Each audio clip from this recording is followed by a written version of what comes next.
All right, welcome to the final day of the workshop. Thanks for making it. This morning, we have a slight change in schedule, as you might have noticed. We're shifting all the talks up by one. Unfortunately, Vidya could not make it this morning. So that means we'll be ending early, and we'll have only 2 talks after lunch. And these talks are very exciting to me. Some of these are some of those influential papers on my research in the last few years in my thinking about RL and time varying bandits. And it really is, these talks speak a lot to the hybrid theme of this workshop, somewhere between adversarial and stochastic. And also, starting to question how accurate you actually need your models to be. And so first up, we have Chen-Yu from he has a PhD at USC, and he's going to start as assistant professor at University of Virginia, and is currently a postdoc assignments. So, and his work, if I'm correct, is the best paper award at COLT, right? And yeah, so please take it away. Thanks for the introduction. So the topic today is optimal dynamic regret for bandits without prior knowledge. The problem we concern is online learning, which involves the interaction between a learner and an environment. In each round, the learner takes an action, and then the environment will have a feedback to the learner. Typically, you consider bandit feedback, where the feedback is just the reward of the chosen action. So an example is when a learner is a recommendation system and the environment is the user. The recommender may recommend something to the user and receive the corresponding feedback. But the recommender does not see the feedback for those items that it does not recommend. So this is the property of the bandit feedback. And we know that the user's preference will change over time. And what will happen when it's combined with the bandit feedback? So we can see this picture. So this is a movie preference for movies of the user. And we can see there are 2 kinds of movies, and the preference over them changes over time. So typically, when we run a bandit algorithm, we have exploration in the beginning, and we do exploitation later. And in this picture, we can see that because in the exploration phase, the learner finds that romance movie is preferred by the user. So it keeps recommend this movie. But then because the preference changes, but because it does not, the recommendation system does not explore the other actions. So the performance will become bad in the later phase. And what's the solution for this kind of a problem? Obviously, we need to sometimes to sample those actions that looks bad before, because the environment is changing. So you need to detect the change. And we see that there are 2 kinds of exploration. One is initial exploration, the other is extra exploration.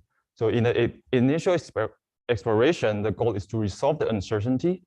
And there are some existing principles like optimism in the face of uncertainty to do this. But the extra exploration, the goal is to discover the changes. And this will not be covered by the optimism in the face of uncertainty. And let's have a closer look at the relation between the degree of non-stationarity, that is the frequency of the changes of the environment, and the amount of exploration we need. So we see that it's like this. If the environment is stationary, we need some amount of exploration.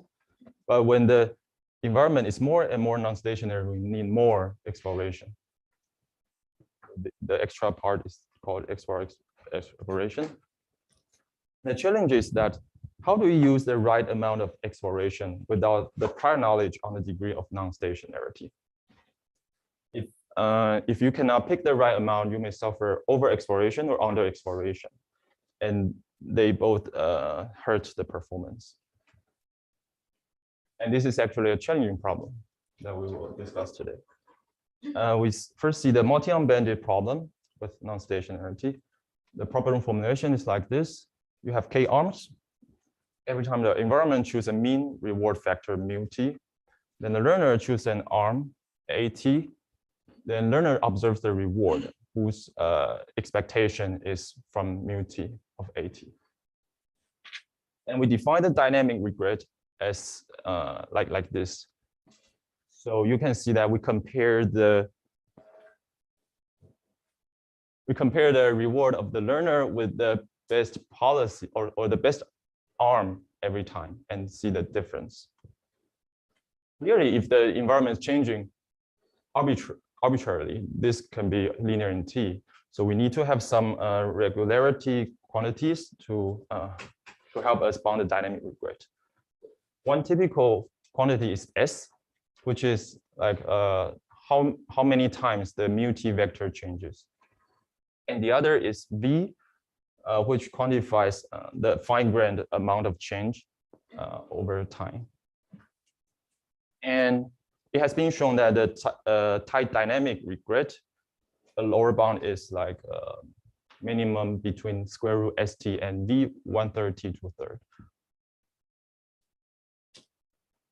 And let's see some results in prior work. Well, so this is definitely not an exhaustive list. There are much more papers. I just list some papers that I'm more familiar with, and I think it's important.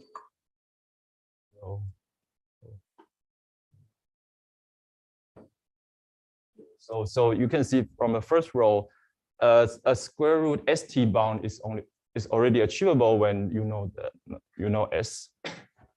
But if you don't know S, you can get S square root T. And for the V setting, if you know V, you can get some bound, tight bound. So the others are in the unknown case. And so I may not go through all the results, but I want to point out that this is by Auer et al. Is the first to get the tight bound without the knowledge of S. And there are several other follow-up works that try to generalize this their framework from multi-arm bandit to other kinds of bandit problem or reinforcement learning problems. And actually today, I will spend even more time to explain the idea of Auer et al. Then I will say how to generalize it to other problems.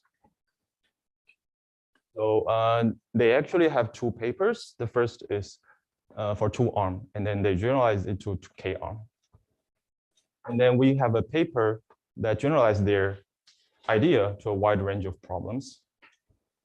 And there is a recent personal communication with us that further generalize our approach. So what's the result of these two generalization? The final result is that if you, it's like a reduction from a non-stationary bandit problem to a stationary bandit problem. So we can have a meta algorithm that turns as algorithm that works for a stationary case and turn it into a non-stationary algorithm.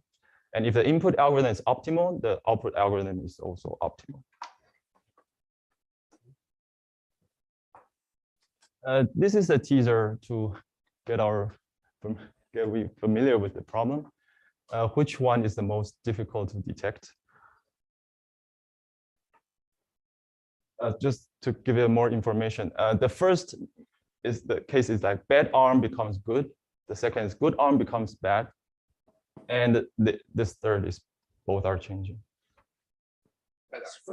The first one, yes. So yeah, so when you're initially doing exploration, you will find this is the better arm. So you will keep sampling this red arm. And then if you keep do that, you will now notice that the other bad arm is changing, becoming fast. So for the other two, you don't suffer this problem.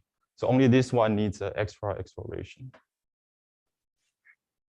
And okay, so, but the fact is that you still need to detect both. Okay. So we'll go to our algorithm, but for simplicity, we'll only discuss a very simple case. There are two arms, and the mean change at most once, and that the initial means are known. So it's like this. The A and B are known, okay, but the change point is unknown, and the amount of change is also unknown. The amount of change is defined as the maximum between the change of the two arms.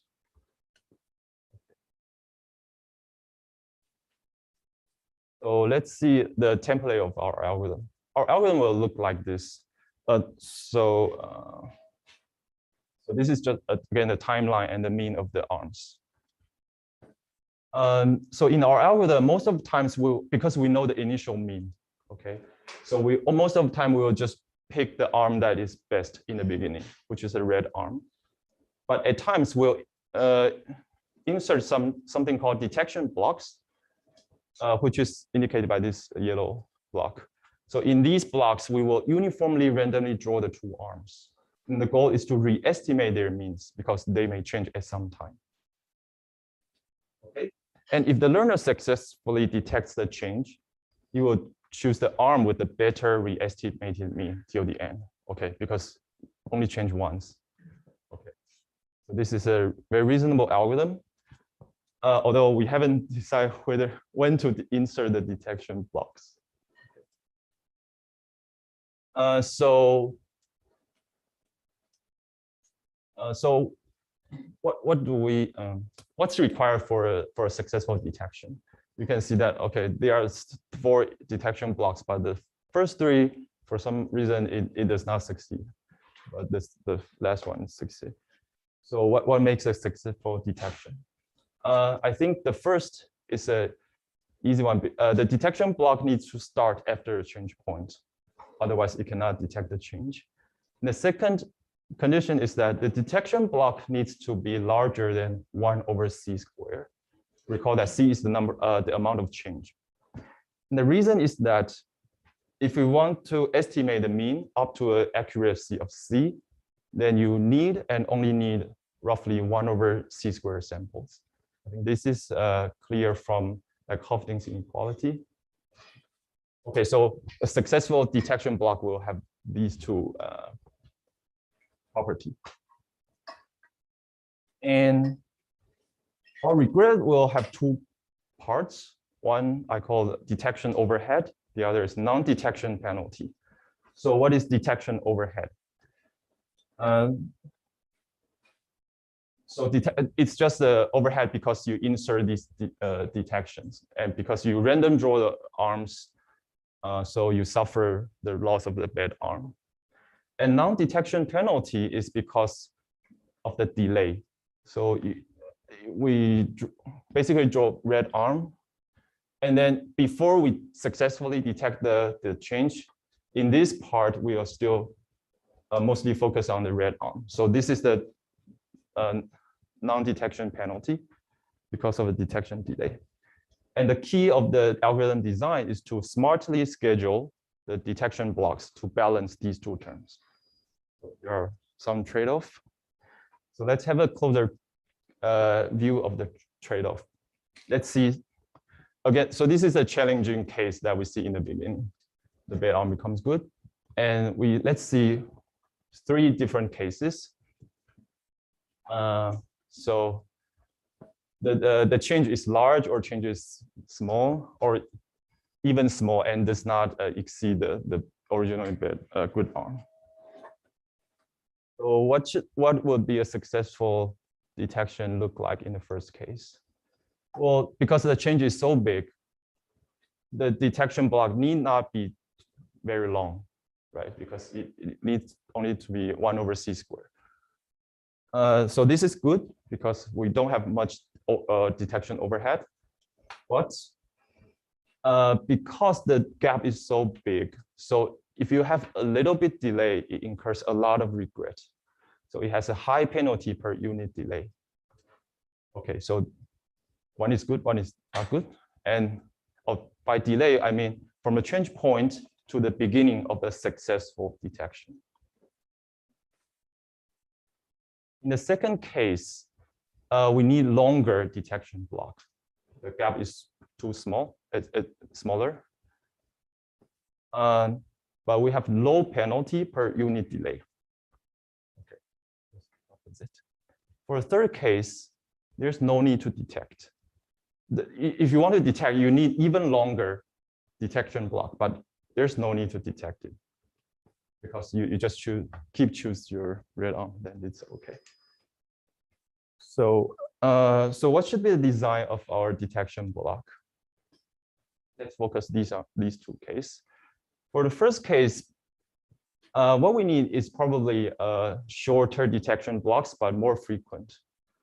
Okay, because you need to minimize the delay. For the second case, you need longer detection blocks, but more infrequent scheduling. Okay. And because we don't know what's the size of the change, so we may need both. So what we want to do is just to, like superstition, just do both. And we call that because in the detection block, what you do is just uniform draw the two arms, so the overlap doesn't matter. Okay, so let's see the more formal algorithm. And again, we first assume that initial reward are known. So this is the algorithm. Okay, this is the algorithm by Auer et al. Okay. For each epsilon is like the target gap you want to detect. And notice that the smallest gap we want to detect is delta over 2. Yeah, if a change is smaller than that, we don't care. And with some probability p epsilon, we will initiate a detection block that is of length roughly 1 over epsilon square. Okay, so you see that when epsilon is smaller, you have infrequent scheduling, but it's longer. Okay, so it's like correspond to our previous intuition. Okay, so you allow overlap, and then you just do this scheduling and uniformly randomly choose an arm if T lies in any of the detection block you schedule. Otherwise, you choose the better arm in the beginning, which is the red arm in our case. And the detection is very simple. At the end of every detection block, whose length is 1 over epsilon square, you check if the mean has changed more than epsilon. A prime and B prime are the mean estimation inside the detection block. If so, then you find that the environment has changed. Then you switch to the better arm in your estimation. So I think this is quite simple, and we assume it's only changed once. Okay, if you don't know the initial mean, then the algorithm will do some extra steps in the beginning. You will draw two arms uniformly at random until you distinguish them. And at this phase, you might still face some non-stationarity, so you still need to detect. So yeah, this part is relatively easier than the part here. And the next thing we want to do is to do the regret analysis for this algorithm. We want to prove that it has a square root T dynamic regret. So we prove under a special case. So you know it may be like the blue arm is going down or the red arm is going up or something. But let's just focus on this. And yeah, as we said, this is the most challenging case. And the change point is defined as S. And this is a successful detection block. The end is E. And let's assume the change amount is C, and C is larger than delta. As we say, the dynamic regret has two parts. One's detection overhead, the other is non-detection penalty. For the detection overhead, it's the cost because you do the detection. So for this part, I calculate because for example, if in the first, before the changes, If you don't do detection, then you just choose the red arm. But because you do some detection, so you sometimes choose the blue arm. So the overhead in the before the change is like delta times the total detection block length in before the change. Okay. For non-detection penalty, we simply bound it as a, because this gap will be smaller than C. So the regret will be upper bounded by C times the D minus S. Okay, no matter what arm you choose, this is the upper bound of the regret. Okay, so let's bound it. So in the algorithm, we already choose how frequent we schedule a detection block, and you can do the calculation. Its expectation is like this. This is the probability you start a detection block of length 1 over epsilon every time. Okay, and for the non-detection penalty, it's more. We need to more carefully. So let's define two parts. One is the successful detection block length. The other is a delay. The block length will be 1 over C squared. And what about delay? So we know that in every time with probability PC, we will start a detection block of length 1 over C squared. So the expected time between here and here is like 1 over PC. Okay, so now you see a trade-off between like how do you pick this P to balance these two terms? And it's chosen in the algorithm. And you can indeed calculate them and see they are all bounded by square root of the length of the time. So overall, you get a square root T regret in this case. Okay, yes. Why do we not need to include the detection overhead for times after S? Yes. So it's already like included in this term, right? Because this gap is at most C. Yeah, right. After E, you just stop from. You just pick the blue arm afterwards. So after E, you stop doing. Yeah, we stop because we know it changed only once. So. Okay. How do you account for overlapping detection blocks? Oh, it doesn't matter because when overlapping, you just simply again do a uniform sampling over two arms. But for the sum, you sort of assume that is joint. For this sum? Yeah, this is upper bound. So when you have overlap, it simply makes it smaller.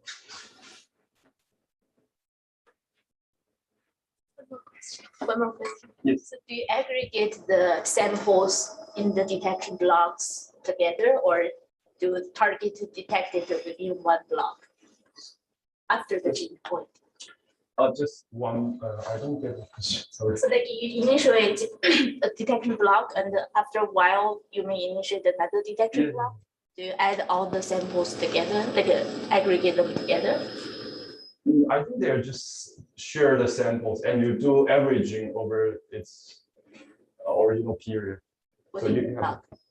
Within you only look at the detection within the block. Yeah. Just right. Yeah. So what if you think you detected it, but actually you detected the wrong thing? Oh yes, detect the wrong thing. You mean the high probability given by Hoffman gel? Yeah, that's a small probability. We will just make this probably so small, so you don't care. Inside the detection block, if you use like a UCD type of exploration of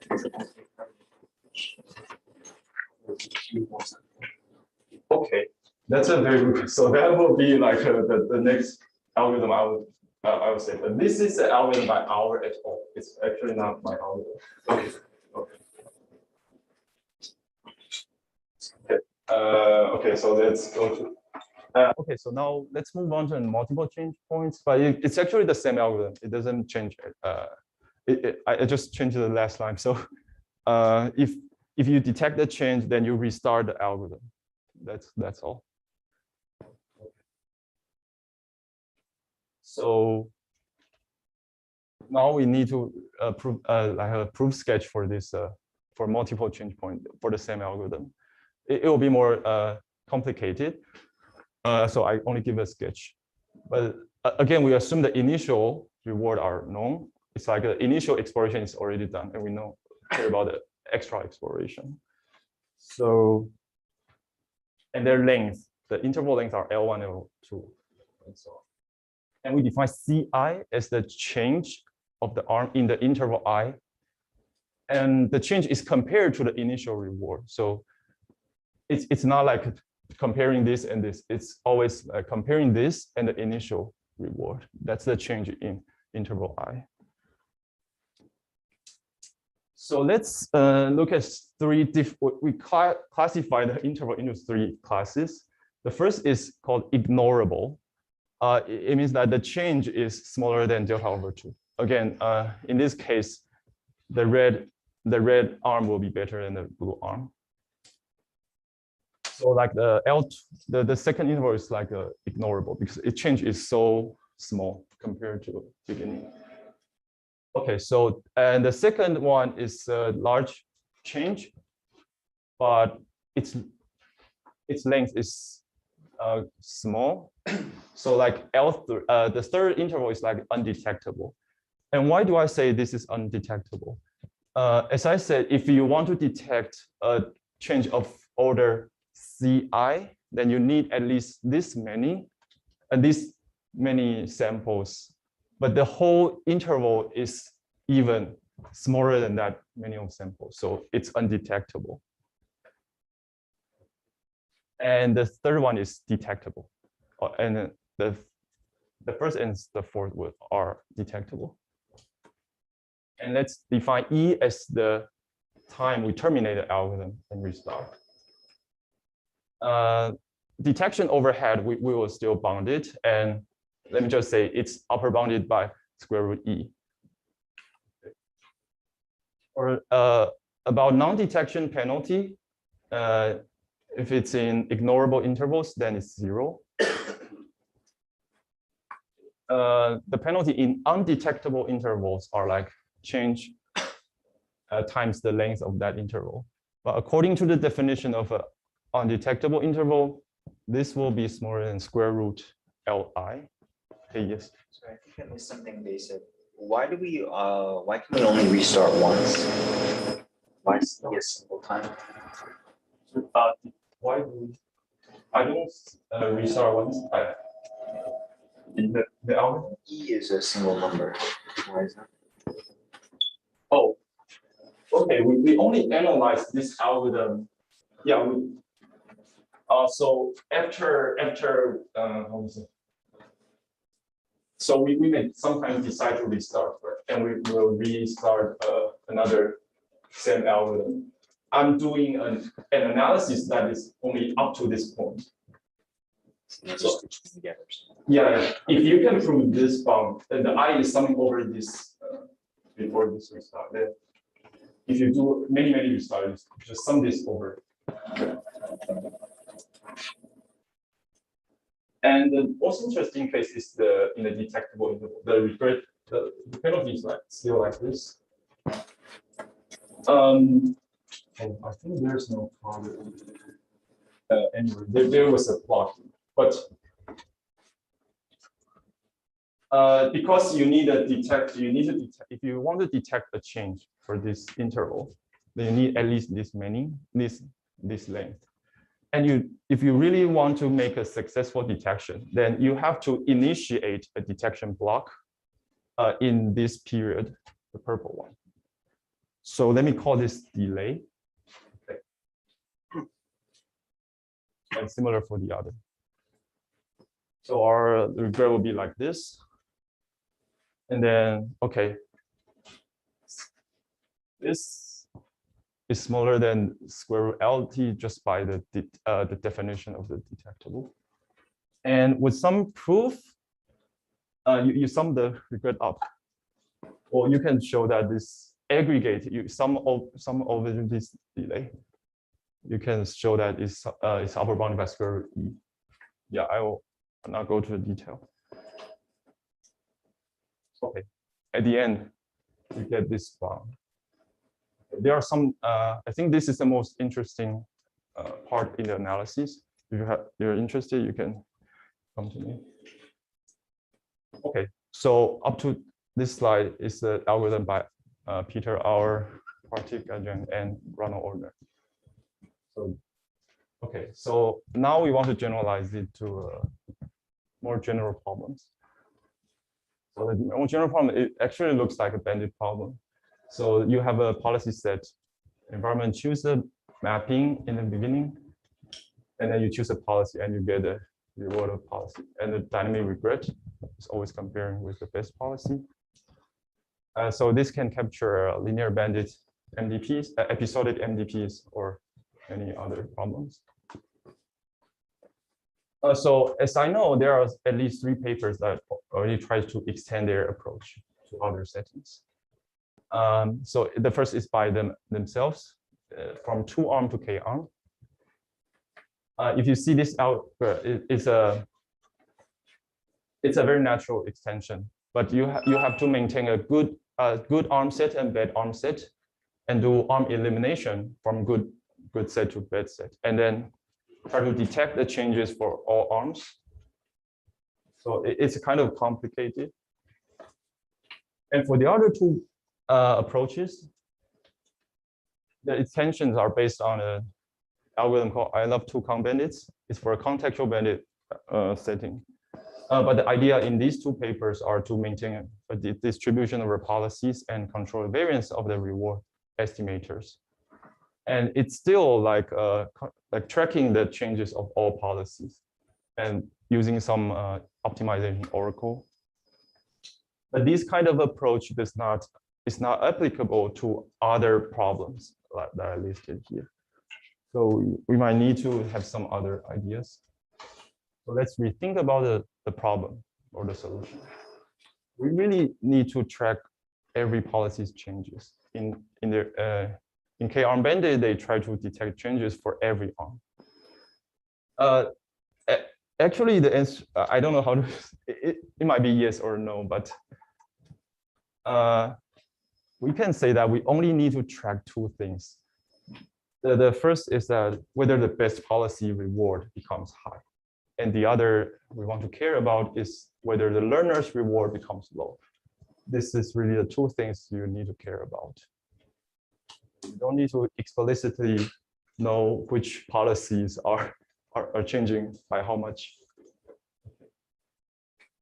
So the second is relatively easy because you're doing your policy and you know it becomes low. And what about the first? How do we track? Just try to track the best policies reward. And so let me introduce a thing that is familiar to you. No regret algorithm. So no regret algorithm in a stationary environment. Okay, the environment is now stationary. In the stationary environment, the algorithm ensures that you have a sublinear regret. That's the definition of it's a no regret algorithm summation. Okay, so I'm saying that this no regret algorithm can help us track the optimal policies reward. And how do you do that? Well, if you run a no-regret algorithm in a stationary environment and you plot your average reward over time, then I claim that you can plot a confidence interval where the optimal policies reward lies in it. So what's the upper bound and lower bound? The upper bound is given by the regret guarantee, because the regret guarantee essentially tells you this. So you can plot an upper bound for F star. For lower bound, because F star is the best policies reward by concentration inequality, this cannot be too, their difference cannot be too negative. Okay, so you plot a confidence interval for F star. And how do you use this to, well, the goal is to use this to build a detection block. Okay, how do you do this? Okay, so similar situations before, but now we run an algorithm. That's our original algorithm, but for the detection block, we actually just start a new algorithm. And this is the confidence interval it built. And how do we tell that? The optimal reward has changed? Well, because this was originally an upper bound for f star, and this was a lower bound if the environment is stationary. But now the lower bound becomes higher than upper bound, so it means that the optimal reward has changed. Okay, so this is easy to see, and the picture is very similar to a two-arm case. Okay, but now we are much more general, and we can also see an interesting thing. We originally run an algorithm and a detection block, but you actually use the same thing to do that. So this is the algorithm again, I'm just showing a previous algorithm. And in their algorithm, there's an initial exploration and extra exploration part. Okay. And then for detection, they check if any arm changes. In our case, I'm saying that initial exploration and extra exploration are using the same algorithm. So we don't need the other phase. So we do very similar things, just with some minor change, because we don't want to switch between the detection blocks so much. So we only can start the detection block at some fixed point. It's not, yeah. So, but the frequency is roughly similar as before.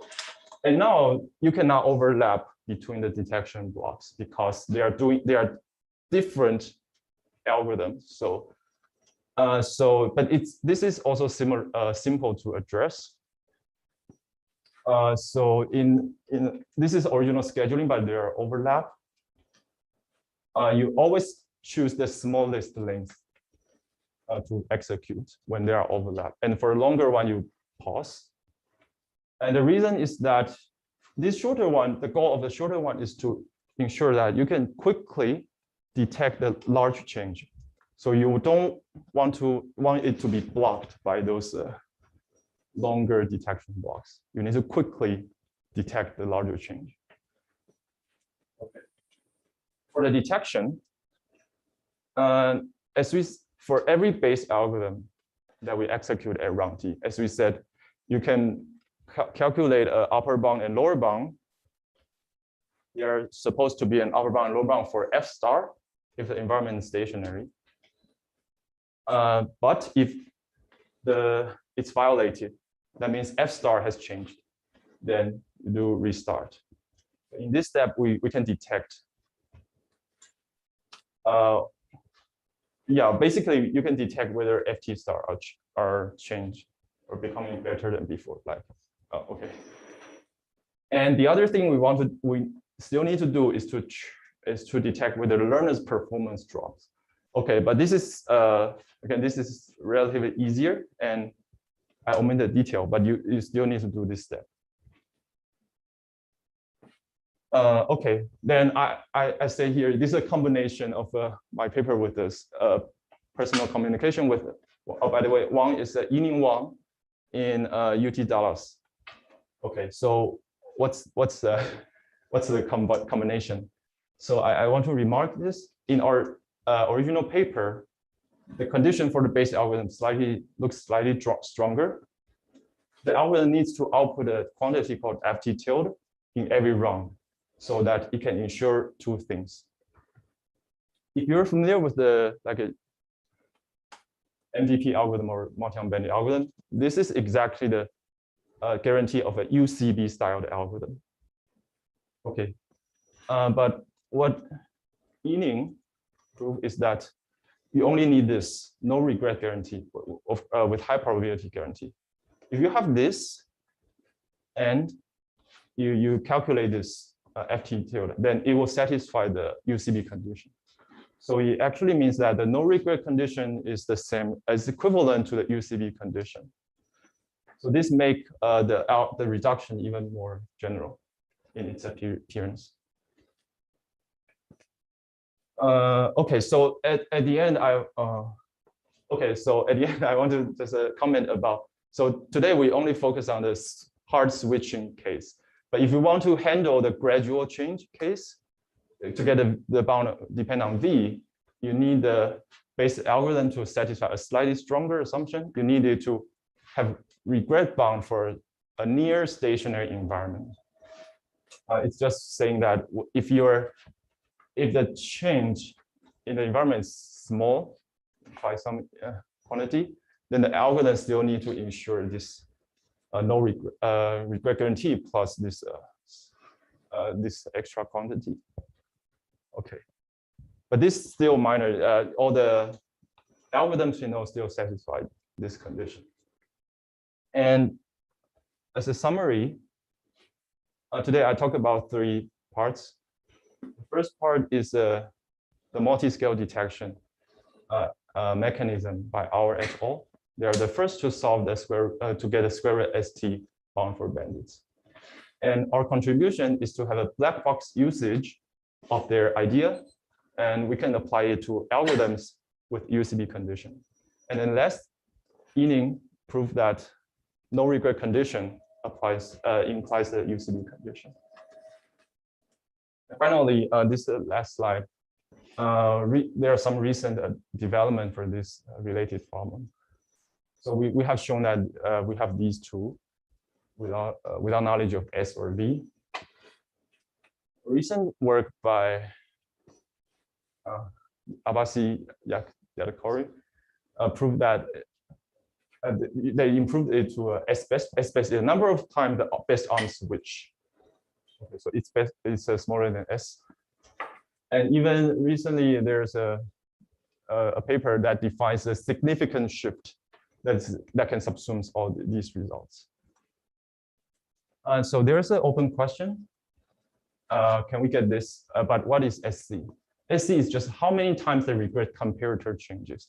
So all these quantities are defined on the environment, like how many times the environment changes. SC is just modifying your regret comparator sequence, how many times the sequence change, but environment can change arbitrarily.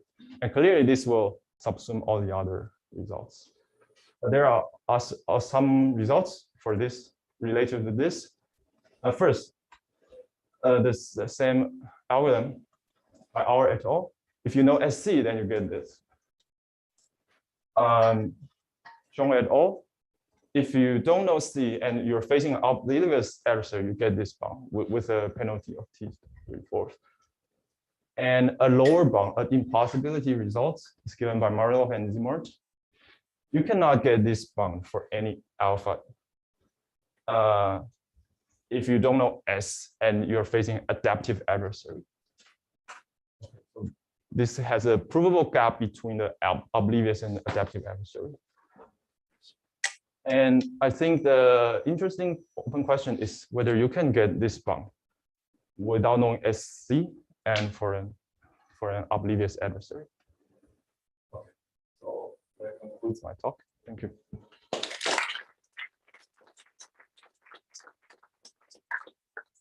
We've had questions.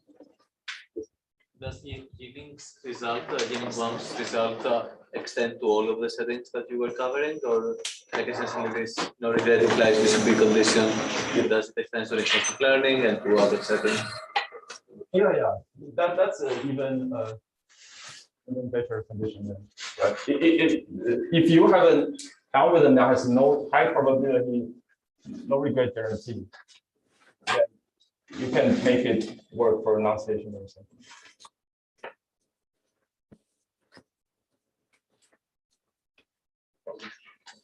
I got confused about this known SC bottom. So in the original paper, it was assumed that the number of changes is known or not? What do you mean by original paper? Like the Auer 2002 paper. Oh, this is the EXP 3.S. So you have to tune the, if you want to Oh, get that's this that paper. Okay, that's 2002. Okay, very early. Yeah, sure. Okay, gotcha. Because this that you presented doesn't need to know S. all right. That, yeah. Right? Yeah, but the S is like a larger font, like a, Yeah. It's an upper bound. yeah.